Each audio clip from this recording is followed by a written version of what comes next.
Welcome to the Big Cat Lounge podcast, where we interview guests in a casual lounge setting from all over the world, sharing their insights one story at a time.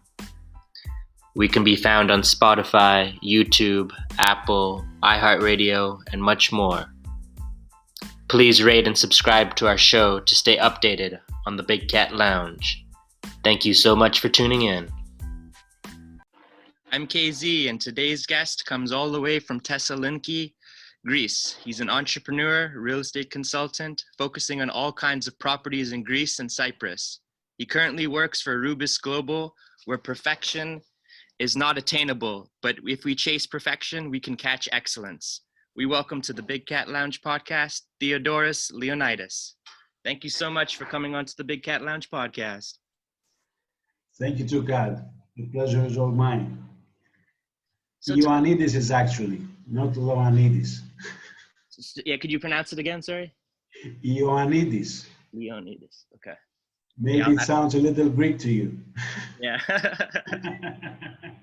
It's always difficult for me to pronounce names. Sometimes I'm lucky on LinkedIn, they'll have that feature where they say they pronounce their name and break it down into syllables. So sometimes I'm able to decipher. Okay, Greek is in general is a very difficult language, a very unique language, so it's normal. Mm-hmm. About 24 days into the new year. Well, we started the year a little bit awkward because we've been expecting that the market would be opening beginning of the year, but this was not the case. We're still in lockdown, but not so strict. What does a lockdown mean in Greece? I guess each country is a little bit different. The lockdown means that, first of all, you cannot go out in the evening, starting from 9 o'clock until 6 o'clock in the morning. No going around anywhere is allowed, with a car at least. You can only go by feet, for personal training. In Greece, we have this system. When you are to go out for a specific reason, you have to send an SMS. There is a central, let's say, authority that is controlling the whole transportation of people. Oh, wow. There are 6 different numbers, and you use each number for a reason.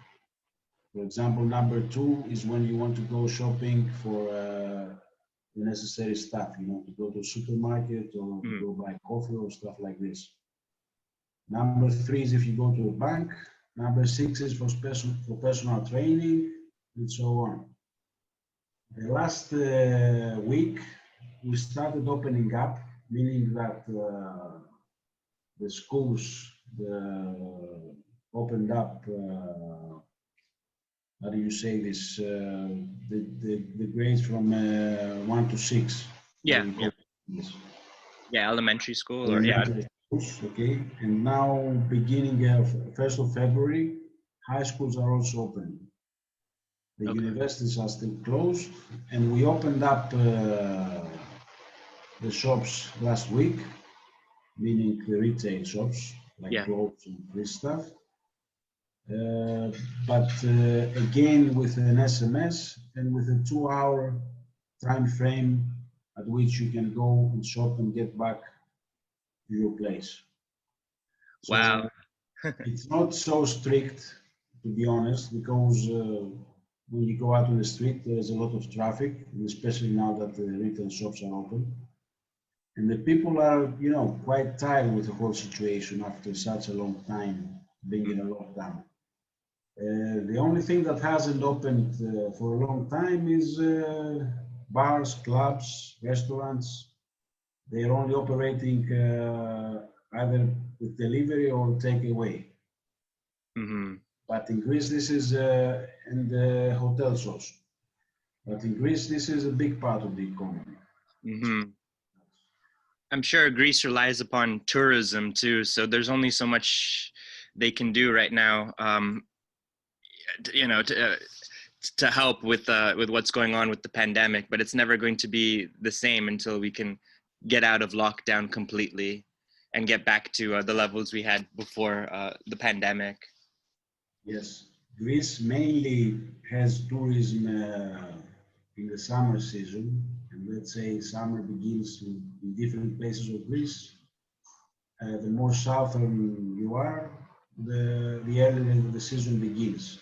Mm-hmm. But we also have tourists all over the year who are not visiting, of course, the islands mainly, but are visiting other places in Greece, like the two main big cities, Athens or Thessaloniki, where I live, or they're also visiting other places in the mainland. Because Greece is not only the islands, actually. There are many places to visit in mainland. Mm-hmm. But now this part of the economy is, running very low at the moment. Mm-hmm. There is an optimism for this year because, at least from the hoteliers that I'm talking to, they're having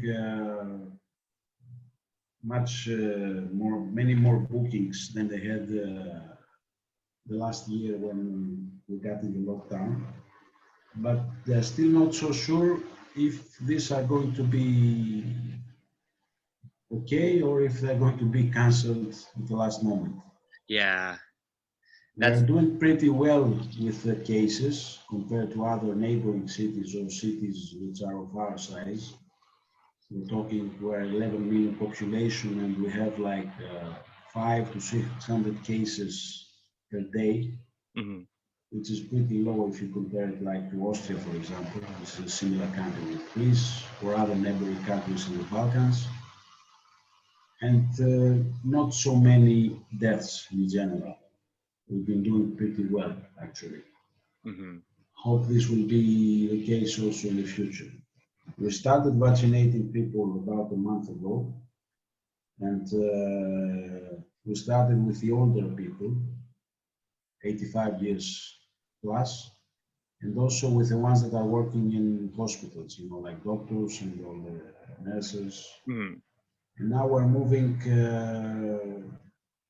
to other ages. Now ages from 80 to 84 are being vaccinated. They're getting the vaccine, and will be, let's say, the general population we expect it to begin maybe end of February, beginning of March. Let's say guys like me, who I'm in my 50s and I'm not having any problems, any health problems. Those Yeah. people who are even now they're younger, if they have some health problem and they need to be vaccinated earlier, they get a special permission and they do it. But it's going pretty well. I think we're on the optimistic side that until the end of spring, things will start getting back to normal. Mm-hmm. And also, if the weather gets also better, because okay, in Greece we don't experience in general a very heavy winter, but 10 days ago we had a little snow up Oh, here at the north at least. is that Which is not, unusual to get snow at all? it's not so usual. Sometimes it happens that we have a year and we have no snow at all, but it happens a year that we'll be having like for 2 or 3 weeks snow. Yeah. Usually it's those months between December until end of January, beginning of February. Then usually February, March, the weather is starting to get warm again all over Greece. But if you are in Crete, for example, which is the southern part of Greece, then you don't really experience any winter. In the winter time, maybe you'll be at 10 to 15 degrees. I don't know if you can translate this Yeah. into Fahrenheit. Yeah, I'm familiar with the conversion. Yeah. Yeah. But even today, we're having like maybe 10 degrees or something, 10, 12 degrees. It's not Mhm. like, not a very sunny day, but it's not cold. Yeah. How about you? Over there, it's like 7 o'clock now in the morning. Yeah, it's 7 o'clock. But yeah, so you're a morning guy.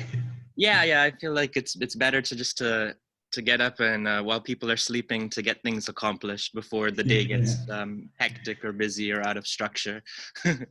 For us now, it's 2 o'clock. It's lunchtime. Yeah. Today's sponsor is Anchorfm App. Go download the free Anchor app today to get started. You can find it at your Play Store or App Store. It's everything you need to make a podcast, and it distributes everything for you so it can be heard on multiple platforms such as Spotify, Apple, Google Podcasts, and many more. This is what I'm currently using right now to edit and record my podcast, and you can do so from your phone or computer. And the tools are really easy to use to help document the Big Cat Lounge journey. So what are you waiting for? Go today and download it.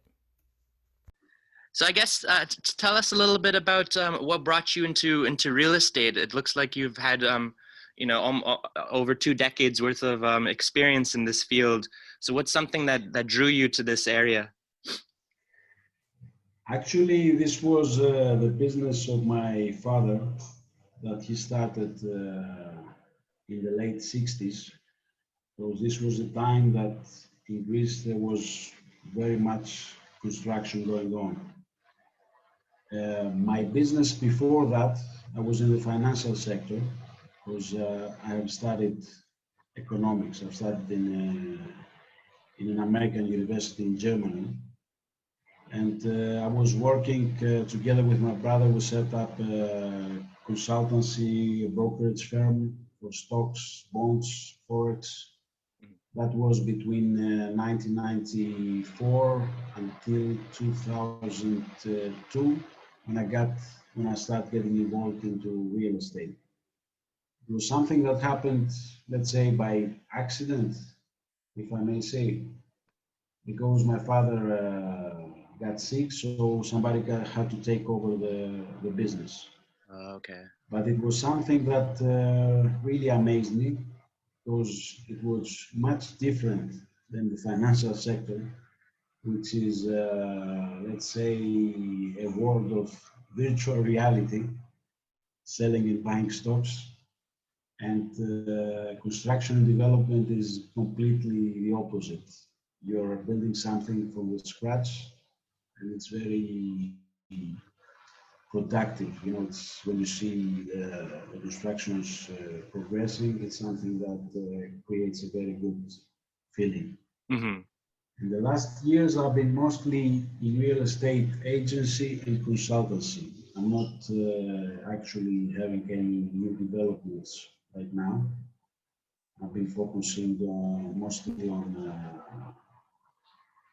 consulting other people on what properties they would buy, or from the side of the sellers, and Yeah.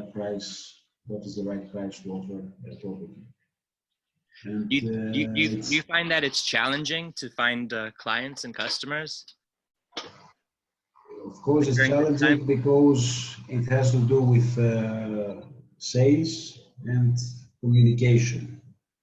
But this is actually what I've been doing my whole life in all my ventures. And this is what I like to do. I like to get in contact with people from all over the world. Because Greece has been traditionally attracting real estate investors from all over the world, actually. We have a few markets that are more familiar with Greece. I mean, the neighboring markets, for example, some markets that are in the Balkans like Bulgaria, Serbia, but we also have many clients from Northern Europe, Germans, English. Lately, the last 4 or 5 years, we have a lot of Israelis coming over who are heavy buying in Greece. Russians also, who are focusing more on, let's say, more on luxury properties. And Chinese, who are the ones that are looking to buy property in order to acquire the golden visa, as we call it. This is a permanent residence permit that you get in Greece if you purchase a property with a minimum value of 250,000 euros. And it allows you to get you get a European visa, and you can travel all around the 26 countries, the European countries that belong to the Schengen zone. Oh, wow. So this is a big attraction, and the Chinese have been almost 70 to 80% of this golden visa program. But the last months, as you can figure out, was because of the pandemic, they're not they're not able to come to Greece. So this is running very low right now. Do you find that a lot of your clients would make purchases without seeing the property or just seeing it online? It's very Because, difficult. yeah, To buy something online. This is something that many people, worldwide have been talking about and expecting that the video presentation or the Zoom call or whatever, this would we would be able to overcome the obstacle of the client not traveling over here, but this is not the case. The property is something that you have to visit, you have to feel it, you have to smell it, you have to be in the country. The yeah, only cases that I'm familiar with that these things happen is if somebody has already bought a property in Greece and he's familiar with the country, he knows what he wants to buy. In some cases, this is possible, but it has to be somebody who has been in the place, has already bought the property, he has done all the paperwork, meaning having a Greek tax number and having been registered in the Greek state. So in some cases, yes, there are properties that are being sold online. And of course, these are not of big value. This would be in the range of, let's say, 150, 250, 300,000 euros, not more.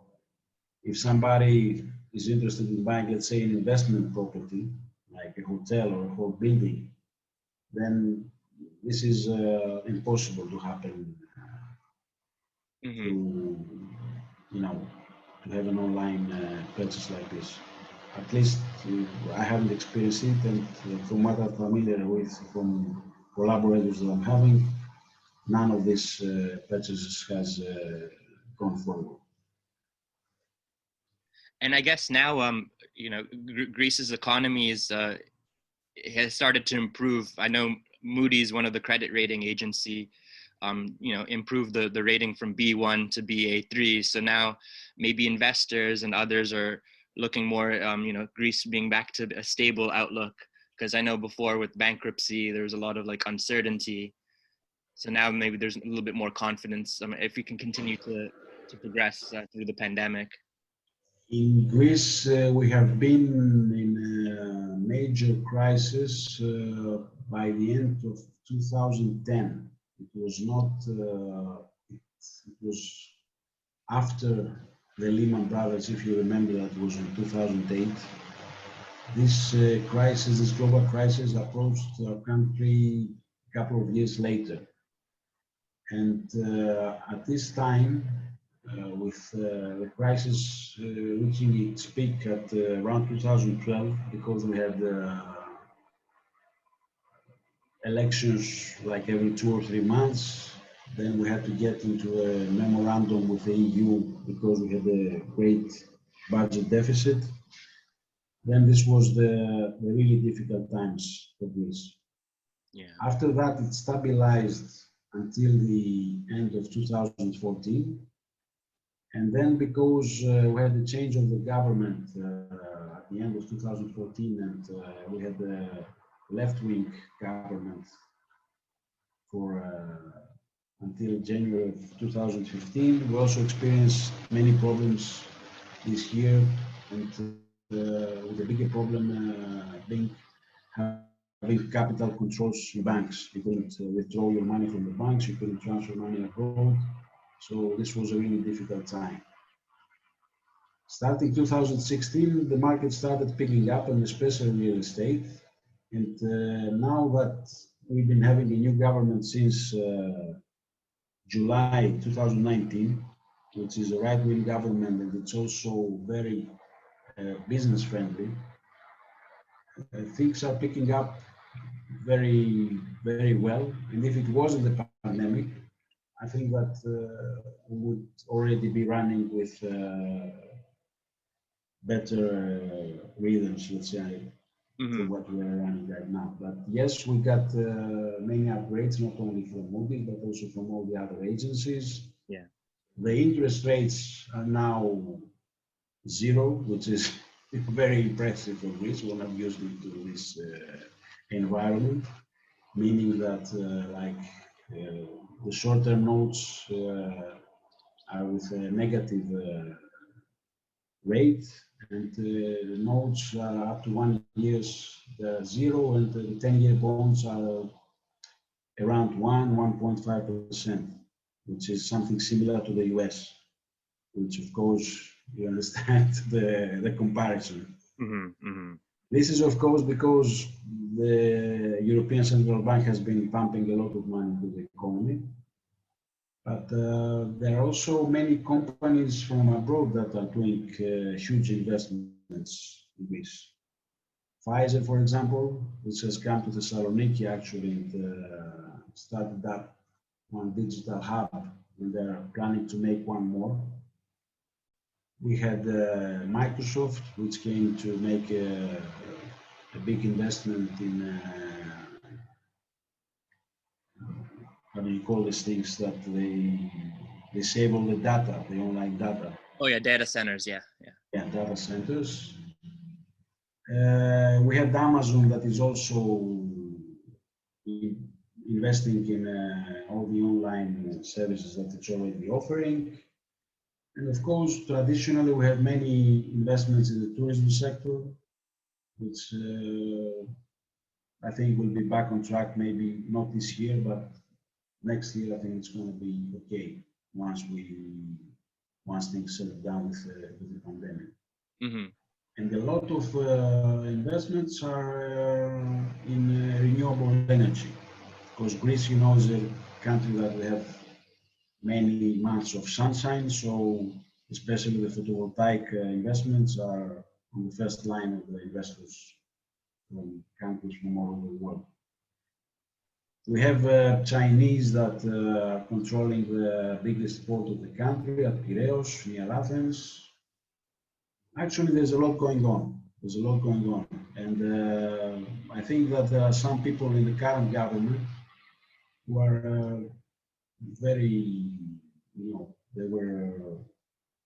they studied abroad, they're bringing new ideas. We're seeing on the side of digital technology, many new things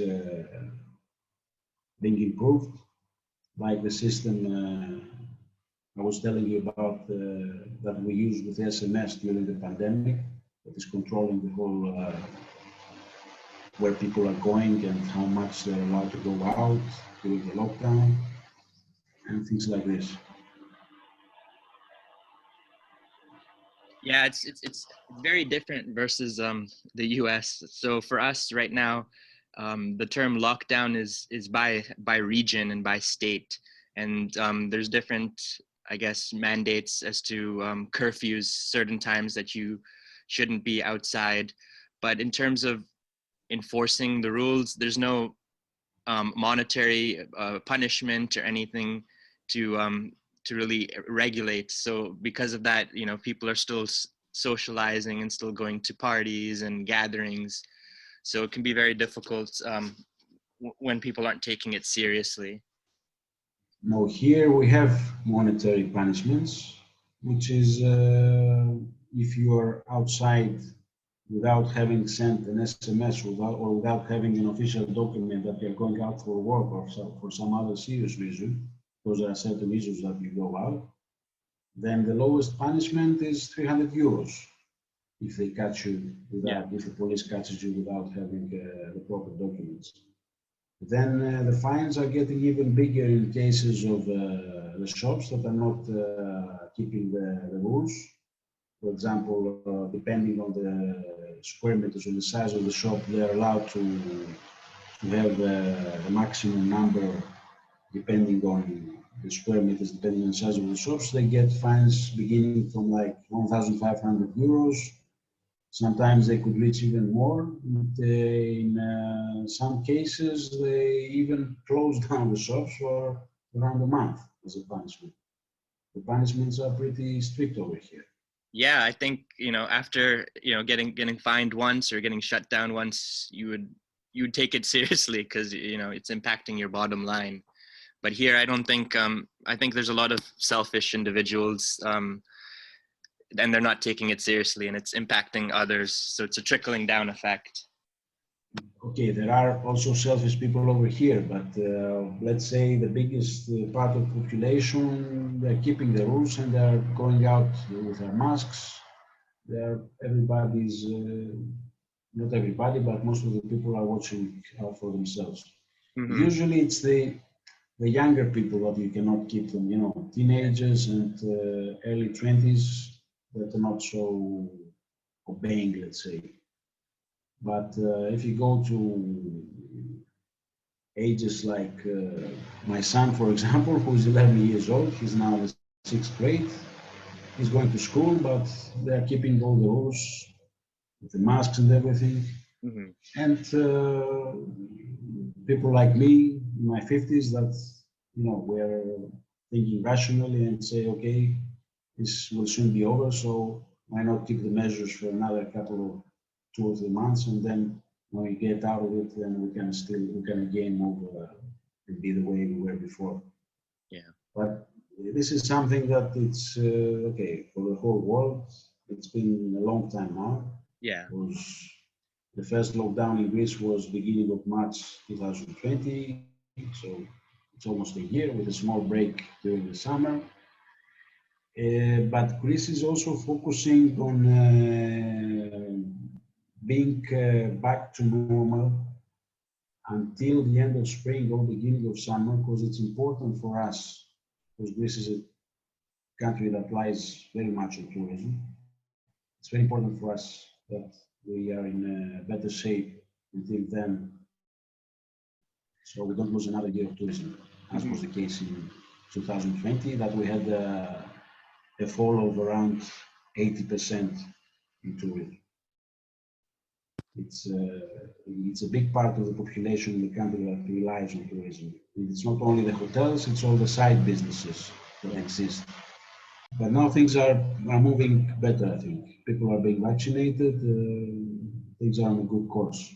Mm-hmm. I think that this summer is not going to be like summer 2019, that we broke a new record in tourism arrivals, but maybe we're going to be somewhere in the area of 40 to 50% lower than 2019. And hopefully 2022 we'll get back to normal. But Yeah. this all remains to be seen. There's still not very much concern about the virus, all these transformations that are becoming all over the world. We'll see. Yeah, and Greece right now is making it easier for those to want to move there, right? There's so much incentives.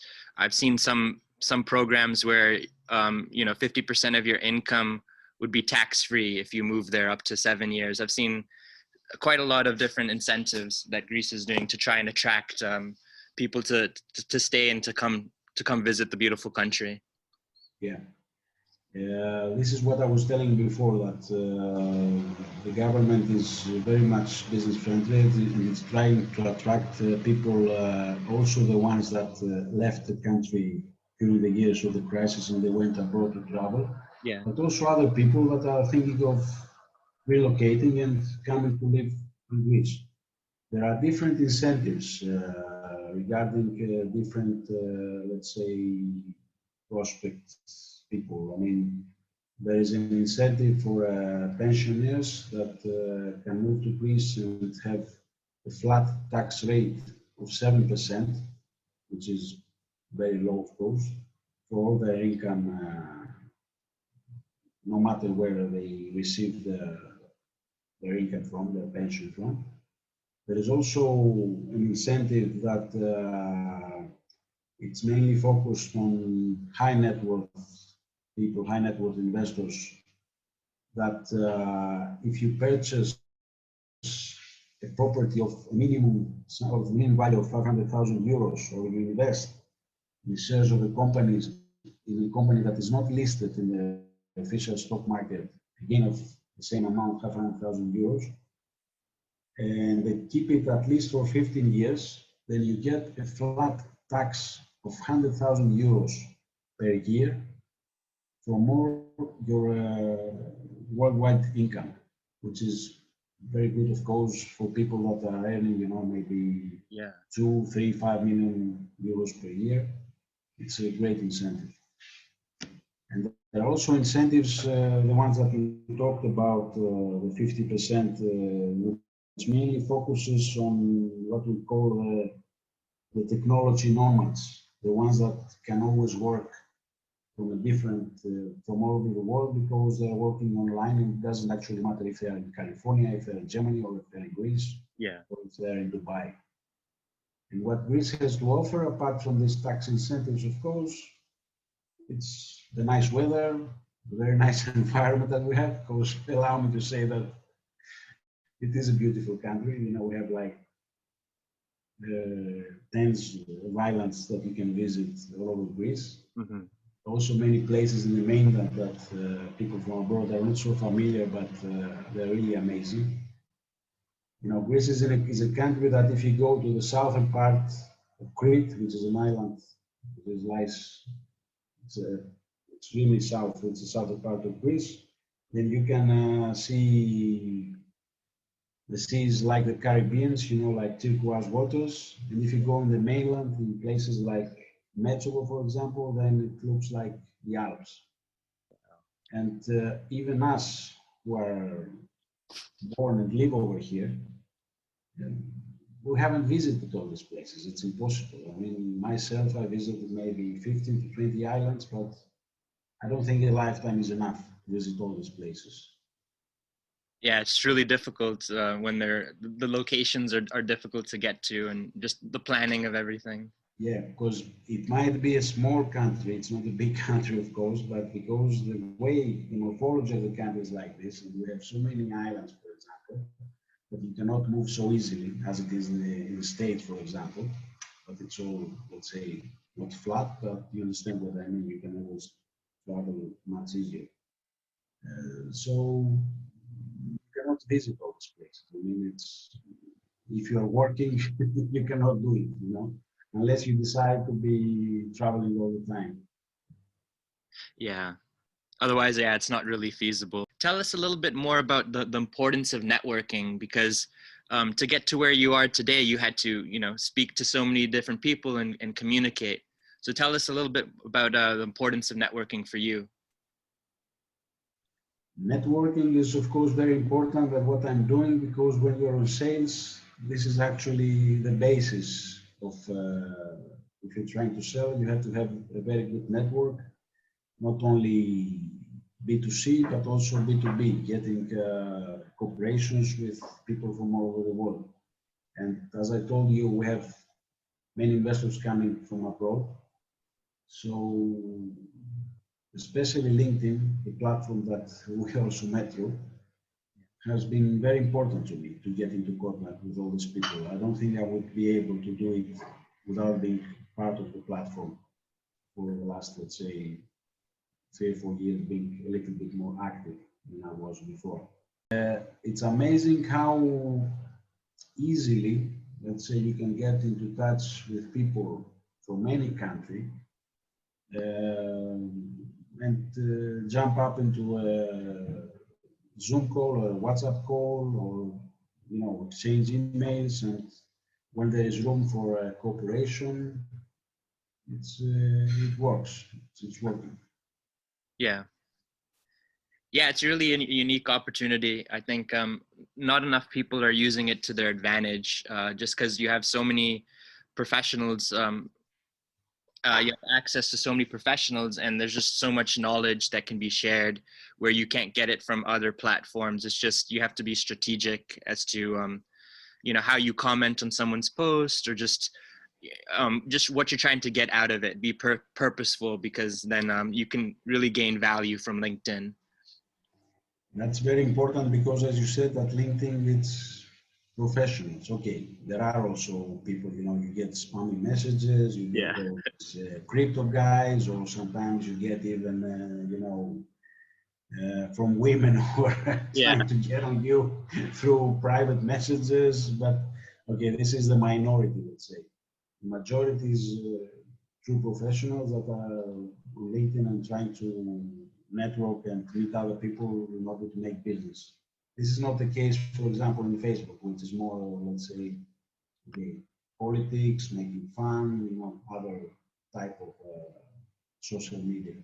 But Hmm. LinkedIn is very much professional. So if you exploit it well and you spend time, then you can improve your networking very well. And believe me, it has helped me a lot, especially in the B2B environment, not very much into B2C. I don't think it's better, you make easier collaborations with other professionals of your industry, but not always getting direct clients, at least in the part of real estate. It's not, I'm not saying that it hasn't happened or it's impossible, but it's not the majority. Yeah. What would you tell your 18-year-old self today if you could, since you've had so much knowledge since then? My 18-year-old self, myself today, that I didn't exploit the opportunities that I had at this age, the schools that I went, and my mind was not so focused into getting more knowledge, because you understand when you're at this age, maybe you're focused on other things. Let's Yeah. be honest. Hmm. Hmm. This is what I would say if I would move back to time. Okay. From the ages from let's say from as you're a teenager and you're at high school, because I went to an American high school also, which is based in Thessaloniki, Anatolia College. It's been a very old school since 1890. It's a very old school. And then I also studied in American University in Germany. But I would say that I should get more knowledge than I did at this time. Hmm. Because there are many distractions at this age. Oh yeah.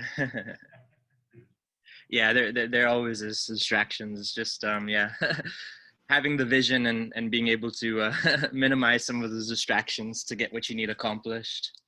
This is what I'm advising my young son, who's now 11. I'm trying to get him into the thinking that he should exploit as much as he can all these opportunities that they're having, especially right now that they have all this knowledge online. It's amazing. I mean, it's not the things that we had Hmm. when I was at his age. Yeah, there's so much information. The thing is that you have to filter it, because there are two ways in information: the information that we get online, and especially for younger kids and younger people. There are so many fake news going around and so many distractions. So you have to be well focused, and as a parent, you also have to watch a little bit after the children, because you never know who's on the other side of the line. Sometimes they appear as being a teenager or a young boy, and you never know who is behind it. Yeah, that is true. Discussion. And if those want to find out more about your journey, where could they look? You could look at my LinkedIn profile, which is the easiest way to get in touch with me, where all my personal information is over there. I have my phone, my email, everything, what I do. By checking some of my posts, they also see what I'm doing and what I'm into. Mhm. And of course, I'm always open to getting into direct contact. I'm not, a closed guy. I'm a very open guy and very open to listening to any proposition or any discussion. And if it goes well, it goes well. If it doesn't, it doesn't matter. Yeah, We just, we meet some new people. Something good always comes out of it. It's true. not. This is my thinking in general. Yeah, I'm in agreement. Yeah, just like us right now having our casual discussion. It's one of those things. LinkedIn brought us to this point, and then we took the initiative to get onto a podcast. And this is your first podcast session, from my understanding. Yes, this is my first podcast. I was a little bit, anxious or nervous in the beginning, but I don't know. You will tell me if I did. That's the thing, because there's a lot of people we interview, and they're always like, "Oh, provide me a structure. Let me know exactly what questions." I'm like, "Well, I could, but that'll get you even more nervous." And it's just supposed to be casual. Nothing's supposed to be, just as if you're sitting right opposite me, and we're just talking freely.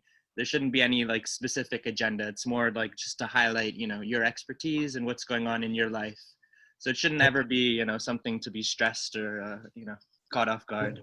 Totally agree. And I agree with you. When you told me it's going to be a casual discussion, so, Yeah. You're loose and you're talking openly. I think we had a good discussion. Yep, likewise. Thanks again for your time, and I appreciate it. Yeah, thanks again. Thanks a lot, Kyle. Have a nice Sunday.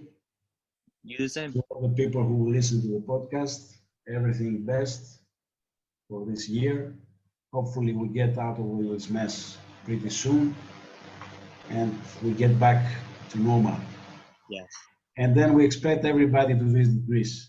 Oh, yeah. To visit our beautiful country.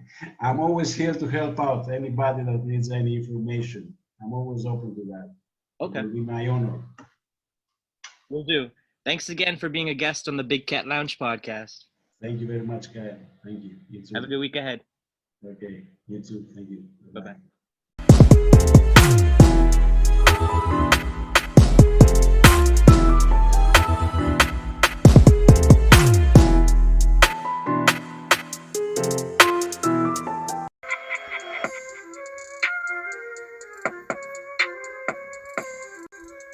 I'm KZ, one of the co-founding members.